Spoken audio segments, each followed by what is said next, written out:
अशा उद्धव ठाकरेंना की ज्यांना 17 सालच्या निवडणुकीत सुद्धा राज ठाकरेला काय हळदीला टाळी द्यावी असं वाटलं नाही, तुमचेच शब्द वापरायचे असतील तर, त्यांना एकदम असं का वाटतंय, तर त्यांच्या असं लक्षात आलं आहे की तुम्ही विचार करून घ्या की राज ठाकरे आणि उद्धव ठाकरे आणि इव्हन बाळासाहेब ठाकरे हे क्रिकेटमध्ये जे म्हणतो आपण की टायमिंग साधण्यात प्रसिद्ध आहे.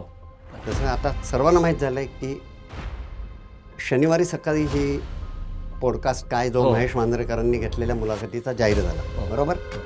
ती मुलाखत शुक्रवारी रात्री झाली होती का, शनिवारी सकाळी झाली होती का? बिलकुल नाही. ती किमान 1 महिना थोड्या आधी, बरोबर, काही आठवडे, म्हणजे कोणी सांगताय 1.5 महिना आधी झाली होती, कोणी सांगतं 3 आठवडे आधी झालं होतं. मी काय म्हणतो 4 दिवस आधी तर नक्कीच झालेली, 4 दिवसात नव्हती झाली. या 4 दिवसातच मराठी आणि हिंदी असा मुद्दा ऐरणीवर आला आणि ताबडतोब राज ठाकरे यांनी ती मुलाखत रिलीज केली.